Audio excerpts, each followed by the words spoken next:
નમસ્કાર ખેડૂત મિત્રો, જય કિસાન જય ભારત। ખેડૂત ભાઈઓ, સામાન્યપણે આપણે અત્યારના સમયમાં એટલે કે યુગ પલટા પછી અત્યારે જે દુનિયામાં અને જે વ્યવસ્થામાં જીવી રહ્યા છીએ આમાં આપણી જરૂરિયાતો ખૂબ બધી બદલાઈ ગઈ છે અને આપણી એ બદલાયેલી જરૂરિયાતો એટલે પાણી અને પાણીનો સંગ્રહ આ એક આપણી બિલકુલ નવી જરૂરિયાત અને છેલ્લા ઘણા સમયથી એ જરૂરિયાત માટે આપણે કોઈને કોઈ ખાસ વ્યવસ્થા આપણા પૂરતી પણ અલગથી કરવાની થતી હોય એવી આપણી જરૂરિયાતો બની રહી છે અને એમાં પણ ખાસ કરીને આપણા ખેતીના કામમાં આપણું ખેતરવાડી હોય તો ત્યાં આપણે મજૂરોનો વસવાટ હોય, અગર તો આપણી પોતાની મજૂરોની અને આપણી પોતાની પીવાના પાણીની જે કાંઈ જરૂરિયાત હોય એ જરૂરિયાતને સાચવવા માટે આપણે પાણી સંગ્રહની કાંઈ ને કાંઈ વ્યવસ્થા કરવી પડતી હોય છે। સાથે સાથે આપણી સામાન્ય વપરાશની જરૂરિયાતોમાં પણ પાણીની જે કાંઈ જરૂરિયાત પડતી હોય એ જરૂરિયાતની પૂર્તિ કરવા માટે આપણા ખેડૂત સમુદાયમાંથી ઘણા બધા ખેડૂતો અત્યારે હવે જે કાંઈ ખેતરવાડી પર બાંધકામ કરતા હોય એ બાંધકામની સાથે સાથે પાણીના સ્ટોરેજની વ્યવસ્થા કરતા હોય છે અને કરવાનું વિચારતા હોય છે, કારણ કે એ આપણી એક અગત્યની જરૂરિયાત થઈ ગઈ છે। હવે સંગ્રહ માટેનું પાણી આપણે બાંધકામ કરી અને સાચવવા માંગતા હોઈએ ત્યારે એ પાણીનો જથ્થો આપણે કેટલો સંગ્રહવા માંગીએ છીએ, આપણી કેટલી જરૂરિયાત છે અને જે કાંઈ આપણી જરૂરિયાત હોય એ જરૂરિયાતના આધારે આપણે જેટલું પાણી સંગ્રહિત રાખવા માંગતા હોઈએ, સાચવવા માંગતા હોઈએ એ પાણીનો સંગ્રહ કરવા માટે આપણે બાંધકામ કેવા પ્રકારનું કરવું જોઈએ અને એનું કેટલું માપ હોવું જોઈએ આ મુદ્દો બહુ અગત્યનો છે અને ઘણી વખત આપણે આ સવાલનો સામનો કરતા હોઈએ છીએ અને તેથી આજે આપણે જે ચર્ચા કરીએ છીએ એ ચર્ચા આપણી છે આપણે પાણી સંગ્રહ કરવા માટે કેટલું પાણી સંગ્રહ કરવું હોય તો કેવા પ્રકારનું બાંધકામ અને કેટલા પ્રમાણમાં આપણે બાંધકામ કરવું જોઈએ આ આપણો મુદ્દો છે। હવે આ જે મુદ્દો છે આપણો એ મુદ્દો એટલે સંપૂર્ણપણે ગણિત સાથે જોડાયેલો મુદ્દો, કારણ કે આની સાથે ગણિત સૌથી અગત્યનો એક મેજરમેન્ટનો મુદ્દો છે અને તેથી કેટલું બાંધકામ આપણે કરીએ તો એમાં કેટલું પાણી સમાઈ શકે અને જે કાંઈ બાંધકામ કરવાની આપણે ચર્ચા કે વિચારણા કરવાની હોય એમાં પણ બાંધકામનો આકાર સૌથી અગત્યનો જ્યારે બની જાય છે ત્યારે આકારને સમજવા માટે પણ આપણે એક પ્રેક્ટિકલ નમૂનાને પણ અવશ્ય મહત્વ આપવું જોઈએ અને તેથી આજની આપણી જે ચર્ચા છે એ ચર્ચામાં આપણે પ્રેક્ટિકલ રૂપમાં આખે આખા મુદ્દાને સમજવાનો પ્રયાસ કરવો છે। પ્રેક્ટિકલ રૂપમાં આપણે એને સમજવું છે તો જે કાંઈ મેજરમેન્ટ એટલે કે પાણી સંગ્રહ માટેનું બાંધકામનું જે કાંઈ વેક્યુમનું માપ હોય એ માપને સમજવા માટે આપણે બોર્ડનો ઉપયોગ કરીશું અને આકારને સમજવા માટે આપણે એના નમૂનાનો ઉપયોગ કરીશું અને તેથી સંપૂર્ણપણે પ્રેક્ટિકલ રૂપમાં આને સમજવા માટે આપણે હવે પછીનો આપણા આ એપિસોડનો ભાગ જે છે એ ભાગને આપણે બોર્ડ પરથી સમજવાનો પ્રયાસ કરીએ છીએ મિત્રો। તો આ વિડીયોમાં આગળના ભાગને જોવા, સમજવા અને સંપૂર્ણપણે આપણી જરૂરિયાતના ઉકેલના રૂપમાં પ્રેક્ટિકલ આધાર સાથે એને આપણે જોઈ અને સમજવાનો પ્રયાસ કરીએ છીએ। તો દર્શક મિત્રો, આપણે બોર્ડ પર આવ્યા છીએ અને બોર્ડ પર અગાઉથી આપણે કેટલુંક લખાણ રાખી લીધું છે એટલા માટે કે આપણો સમય વધારે ન બગડે। તો 1000 લીટર પાણીના સંગ્રહને આપણે એક આપણું સામાન્ય માપ ગણીએ તો 1000 લીટર પાણીનું સંગ્રહ આપણે કરવો છે તો 1 ઘન મીટર વેક્યુમ એરિયા આપણી પાસે હોય એટલે એની અંદર 1000 લીટર પાણીનો આપણે સંગ્રહ કરી શકીએ। હવે 1 ઘન મીટર એટલે 1 મીટર લંબાઈ, 1 મીટર પહોળાઈ અને 1 મીટર ઊંડાઈ અને વચ્ચે જે જગ્યા બને એ વેક્યુમ એટલે 1 ઘન મીટર। હવે મીટરનું સાદું માપ આપણે સામાન્ય રીતે બધા જાણતા હોઈએ છીએ, તેમ છતાં પણ 1 મીટર બરાબર 100 સેન્ટીમીટર અને 1 મીટર બરાબર ઇંચમાં આપણે જોઈએ તો 39.37 ઇંચ એટલે 1 મીટર અને 1 ફૂટમાં એને આપણે સમજવાનો પ્રયાસ કરીએ તો ફૂટના હિસાબથી 3.28 ફૂટ એટલે 1 મીટર લંબાઈ અને એ જ પ્રમાણે લંબાઈ, પહોળાઈ અને ઊંડાઈ દરેક જગ્યાએ આ મેજરમેન્ટ લાગુ પડતું હોય છે। ફૂટના હિસાબથી આપણે જોઈએ તો એ પ્રમાણે અને મીટરના હિસાબથી આપણે જોઈએ તો એ પ્રમાણે। હવે ક્યુબિક એટલે સ્વાભાવિક રીતે મોટા ભાગના દર્શકોને સમજમાં આવી જાય એવો જ શબ્દ છે, તેમ છતાં પણ એની એક વિસ્તૃત માહિતી અને જાણકારી સામાન્ય રૂપમાં કોઈને ન સમજાય તો સમજાઈ શકે એટલા માટે એક નમૂના સાથે કે ક્યુબિક જેને આપણે બોલીએ છીએ, એ ક્યુબિક એટલે કેવું સ્વરૂપ, કેવું ફોર્મેટ. તો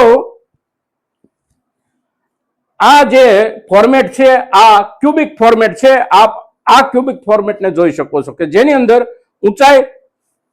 જેની અંદર પહોળાઈ અને જેની અંદર આ પ્રમાણેની ઊંડાઈ, એટલે કે 3 ડાયમેન્શનલ ફોર્મેટ. એટલે એની અંદર એક અવકાશ તૈયાર થાય, ખાલી જગ્યા તૈયાર થાય અને એ ખાલી જગ્યાનું માપ જેટલું હોય એ પ્રમાણે એની અંદર કોઈ પણ પ્રવાહી પદાર્થ કે બાકીનો કોઈ પણ પદાર્થ એની અંદર એના પ્રમાણમાં સમાવિષ્ટ થઈ શકે. પ્રવાહી પદાર્થ જે છે એ કોઈ પણ વેક્યુમની તમામે તમામ જગ્યા રોકી શકતો હોવાથી વેક્યુમની અંદર જે કાંઈ જગ્યા હોય એ તમામ જગ્યા પ્રવાહી પદાર્થ કોઈ પણ રોકી લે, એટલે એનું જે પ્રમાણ મળે, એનું જે માપ મળે, એનું એક કોષ્ટક બનતું હોય છે. અને એ બનેલું કોષ્ટક એટલે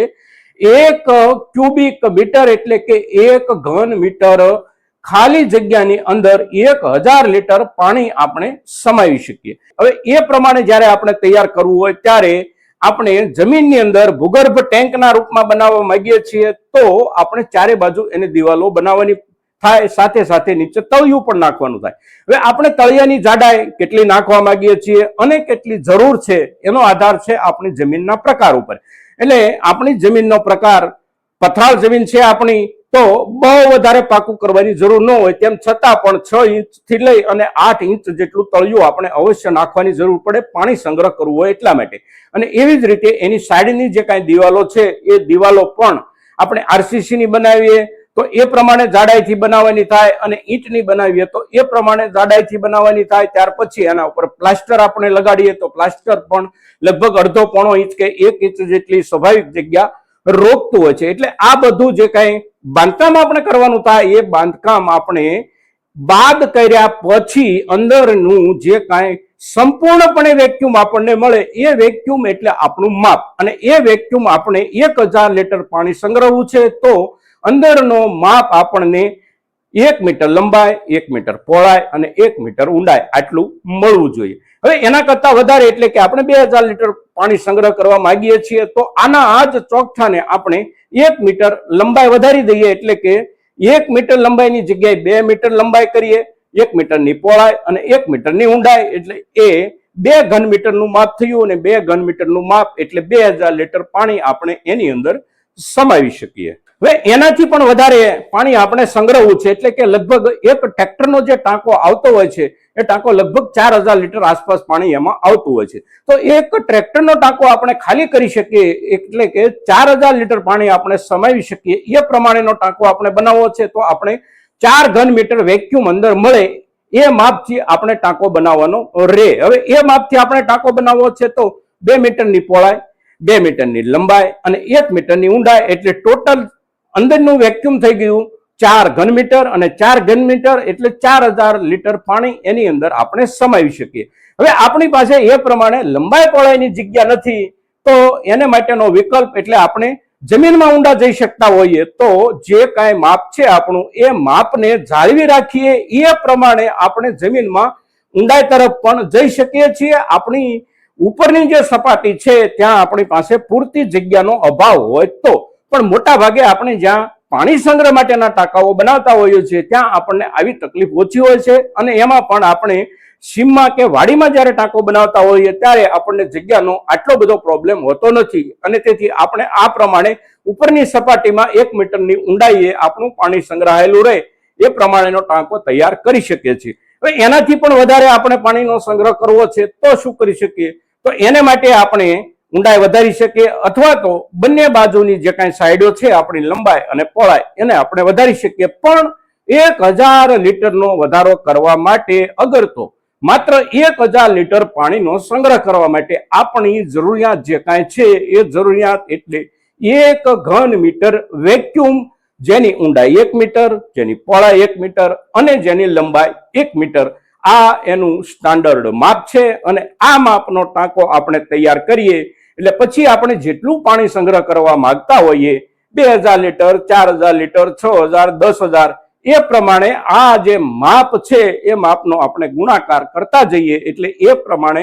પાણીનો આપણે સમાવેશ કરી શકીએ મિત્રો. તો આજના દિવસે ભૂગર્ભ જળ સંગ્રહનો ટાંકો એટલે કે અંડરગ્રાઉન્ડ વોટર સ્ટોરેજ ટેન્ક માપના હિસાબથી કેટલું પાણી સંગ્રહવા માટે કયા મેજરમેન્ટથી આપણે બનાવવું અને કેટલા માપમાં કેટલા વેક્યુમમાં કેટલું પાણી સમાઈ શકે એની જ્યારે આપણે ચર્ચા કરીએ છીએ ત્યારે આપણા મહત્તમ દર્શકો ખાસ કરીને આપણો જે ખેડૂત સમુદાય છે આ તમામ ખેડૂત સમુદાયની અત્યારના સમયની જ્યારે આ જરૂરિયાત છે ત્યારે આ એક બહુ અગત્યનો મેજરમેન્ટને લગતો જે મુદ્દો છે એની ચર્ચા આપણે જે કાંઈ કરી છે એ આપણી ચર્ચા મહત્તમ ખેડૂતો સુધી પહોંચે એને માટે આપ સૌના પ્રયાસોની અપેક્ષા સાથે જય કિસાન જય ભારત.